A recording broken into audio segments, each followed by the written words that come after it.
فحل خطف الوصافة من موزمبيق وأوغندا وغينيا أيضا. هناك صراع رهيب على البطاقة.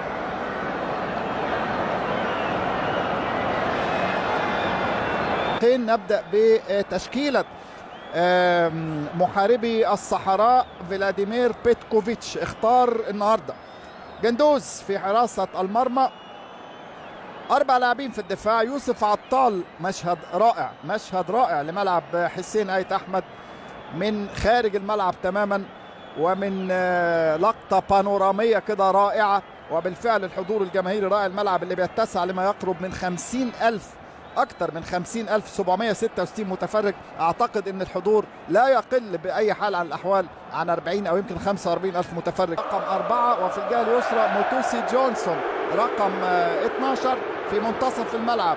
جاسواني رقم 2. خلينا نتابع هذه الهجمة. هجوم جزائري مبكر من اللحظة الأولى. الحسم المبكر سيكون مفتاح هذه المباراة. هدف مبكر هيفرق هيفرق هيفرق.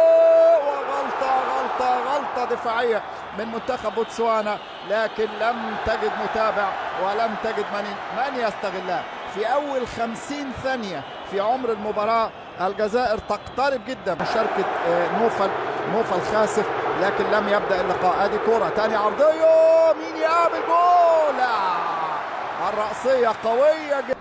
بن طالب يفتح اللعب ناحية اليمين لعطال، ترجع الكرة مرة تاني لكن مش مظبوطة. تمريرة يوسف عطال اتقطعت، لكن مرة أخرى وادي التمريرة كان هيروح أمين جويري. اتلعبها هشام بوداوي له مساهمات. ادي كرة في منتهى الخطورة ولعبها بره.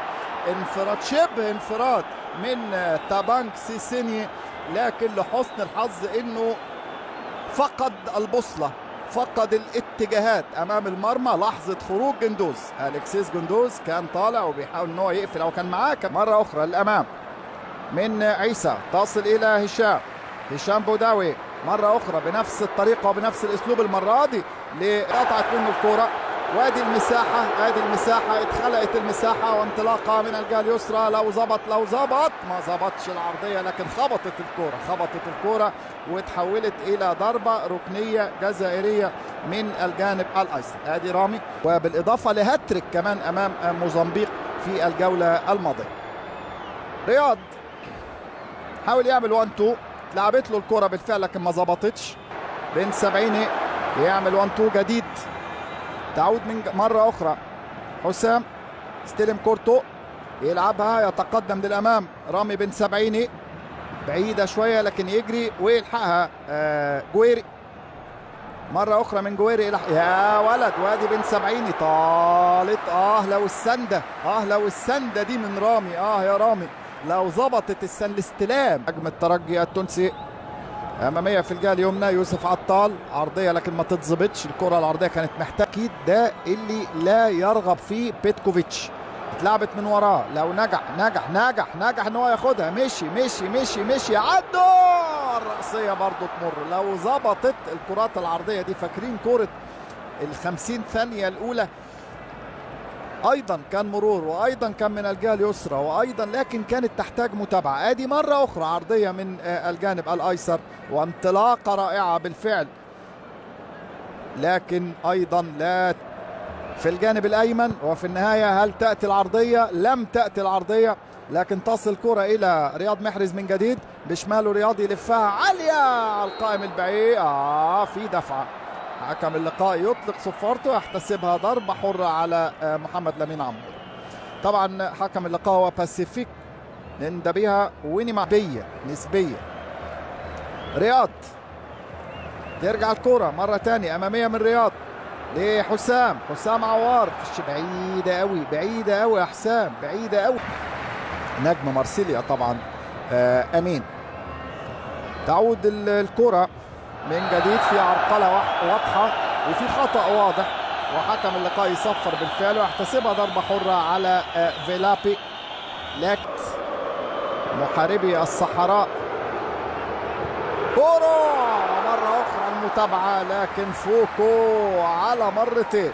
شوف مين اللي مكمل، شوف مين اللي متابع، ومين اللي كان عامل الفولو والمتابعة في الكرة اللي فاتت دي. محمد لمين توجاي. لو اتلعبت صح. ادي رامي اهو رامي بن سبعيني الضربة الركنية، جويري لعبها في اتجاه المرمى، لعبها في اتجاه المرمى، توقعناها عالية على راس أحد اللاعبين داخل هشام بوداوي، ونجح في انه يقطع الكرة. تلعب طويلة، لو استلم لو راح لكن فوكو على الصدام، صدام بين عمورة وفوكو، صدام بين النجم والهداف عمورة، محمد لمين عمورة، وحارس مرمى بوتسوانا يوني فوكو، وحسبها فاول على عمورة. يعني خلينا بس نشوف الإعادة، كرة وما يلحقهاش. رياض محرز يفتح اللعب هناك في أقصى اليسار عند رامي، عالية، جول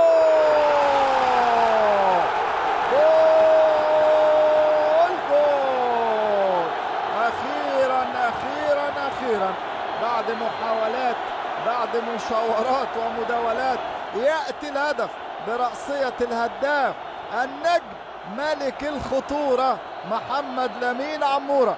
نعم، كل الخطورة تجدها عند عمورة، يتقدم عمورة برأسية روعة، يلمح الحارس فوكو متقدم عن مرماه ويطير لفوق، ومن الدور العاشر من الدور ال18 برقم قميص محمد لمين عمورة يطير أعلى من الكل، يرتقي فوق الجميع ويسكن الكرة بالراس في شباك بوتسوانا، ويعلن تقدم الخضر بأول أهداف هذا اللقاء، محاربي الصحراء، وضمان النقاط الكاملة. حسام عوار، هشام، يا ولد جميلة جدا، فيها فكرة، فيها بالشمال باليمنى ولا باليسرى؟ شكلها باليسرى فعلا، عالية ورأسية في منتهى الخطورة، لكن تمر بسلام على المرمى الجزائري. الرأسية جاءت من تابانك سيسيني في غياب ريان عيتنور. ادي اماميه، حسام يكمل في الجهه اليسرى، حسام هي، لا مش ممكن يا هشام بوداوي امام المرمى، لكن المدافع يسبقه، كوبيلانج يحط رجله ويسبق هشام بوداوي، حسام عوار يقرب لكن تصل الى بن طالب، جويري عفوا، محاولة من جويري لكن راحت وشكله هو اللي هيلعبها برضو المرة دي بنفس الطريقة وبنفس الاسلوب. المرة اللي فاتت سيسيني لعبها بالراس، المرة دي سجل التعادل. يعني وكأن الكرة اللي ضيعها، الرأسية اللي ضيعها اللي لسه كنا بنتكلم عليها سيسيني، وكأنها كانت بروفا، ليأتي الآن كوبيلانج هو اللي بيسجل، كوبيلانج، وكأن الفرصة اللي ضاعت من سيسيني كانت بروفا، نفس الكرة ونفس الفاول ونفس الخطأ ونفس اللاعب بنفس الطريقة، لكن المرة دي يمكن على القائم البعيد، يعني لعبها المرة دي جونسون على القائم البعيد ليأتي كوبيلانج المدافع قلب الدفاع يسجل هدف التعادل لبوتسوانا في الدقيقة كام؟ 43. تتلعب للأمام، حسام عوار، بن سبعيني عدى، لكن الدقيقة الأولى لعب للأمام مرة تانية، عيسى مندي، عالية، رياض استلم لكن أساسي. تتلعب عالية، رياض رأسية فوق، وحكم اللقاء حسبها ايه؟ في مشكلة، في مشكلة وفي خناقة في ملعب المباراة، في عصبية، في توتر. حكم اللقاء في اشتباك في أرض الملعب، والجمهور أيضا تدخل في الموضوع. إن شاء الله تهدأ عن هدف التقدم قبل نهاية الشوط، لكن نجح الدفاع البوتسواني في إبعادها. تصل إلى سيتسيلي على الأرض، الكوبر ياخد القرار، مش ممكن، القائم ينقذ المرمى الجزائري، ومرة أخرى الهجمة ما زالت مستمرة ويبعدها الدفاع وتطلع بره الملعب إلى رمي التماس. تسديدة من كوبر اللي أخذ القرار وسدد من مسافة بعيدة جدا، لكن القائم الأيمن ينوب عن أليكسيس جندوز في حراسة المرمى الجزائري في هذه اللقطة وفي هذه الكرة، وكمان كان في متابعة. لا يعني الحقيقة رياض استلام، رياض محرز بشماله، رياض يحاول يا ولد يمر بمهارة وبيمينه يلعبها عالية، اظبط تتلعب الكرة وزحمة للاعبيه في حديث الغرف المغلقة في فترة بين الشوطين. ادي اول كرة واول تصدي من جانب العارضه لمرمى فوكو حارس مرمى بوتسوانا. المنتخب الجزائري وكالعاده كل الخطوره عن طريق الجانب الايسر. بن سبعيني مره اخرى يستلم كورته عن طريق هشام بوداوي، اماميه في مساحه، مفيش اوفسايد. عموره يجري ويستلم، يلحق كورته، وفي النهايه رفع الرايه. 15 نقطه والامور تتعقد، ومنتخب الجزائر في غنى عن كل هذه التعقيدات. يعني ادي كوره تاني في اتجاه المرمى، حاول ان هو يلعبها بليسنج، الاصابه. وايضا جوان حجام بيغيب لاسباب عائليه، لظروف عائليه، اعتذر عن المعسكر وترك المعسكر. تغير الواقع الكروي الموجود الان في ارضيه ملعب المباراه. التعادل الايجابي ما نقدرش نقول انه نتيجه جيده ابدا للمنتخب الجزائري على ملعبه وعلى ارضه وسط كل هذه الالاف، مثقل بالاعباء الدفاعيه في نص الملعب، لكن محتاج برضو يبقى يعني يزيد هجوميا شويه ويكمل ويبقى له بنزيه. وارد برضو نشوف. ادي كوره تاني، حسام عوار امام المرمى. حسام يلعبها لكن يتصدى الدفاع وتخرج في النهايه الى ضربه في كامبالا، ضربه ركنيه عاليه تتلعب والمرمى فاضي.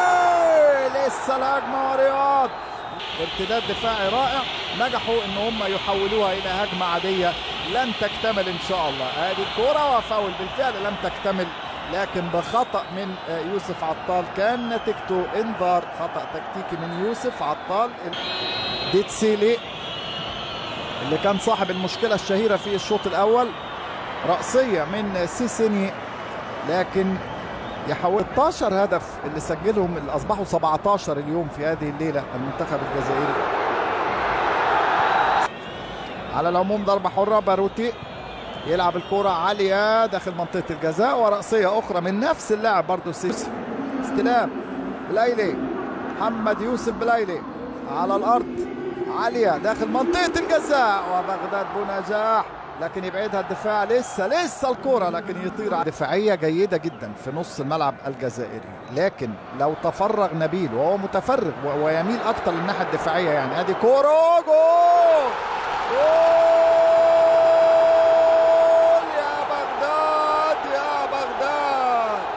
يدخل كبديل وينجح في التسديد، يفك اللغز، يحل الشفرة، يصل إلى كلمة سر المرمى البوتسواني بعد نزوله بدقائق قليلة جدا. روعة. بونجاح ينجح في الوصول إلى المرمى البوتسواني وإلى شباك فوكو بعد نزوله 5 دقائق أو أقل. كانت كافية تماما لبغداد بونجاح انه يصل الى مرمى هذا الحارس غويتسيوني فوكو، ويتقدم للمنتخب الجزائري بالهدف الثاني. يعيد التقدم من جديد، يعيد التقدم لمحاربي الصحراء. تلقى انذار طبعا بعد ما احتفل بخلع القميص وخلع الفانيلا، لكن الفرحة كانت كبيرة. لكن شوف العرضية بقى، بص شوف العرضية وخلف الكرة، وهدف رائع. هذه العرضية من مين؟ العرضية من ممكن تبقى رؤية فنية أو تكتيكية برضو من المدرب، مش عايزين نظلمه، لكن احنا بنقول اللي حاصل في المباراة ان فعلا الاثنين دول كانوا من افضل لاعبي بوتسوانا في هذا اللقاء وخرجهم. عيسى مندي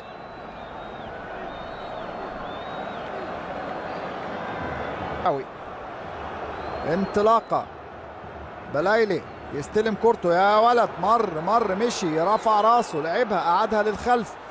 مين اللي هيسدد؟ احتفظ بالكرة بغداد، رجعت تهدئة للعب، احتفاظ بالكرة، التعامل بهدوء بعد التقدم في النتيجة. بن رحمة، عطال، ومرة تاني بغداد يا بغداد يطير ويلعبها وياخد الخطوة ويسبق المدافع ويوصل للكرة بالفعل بالراس.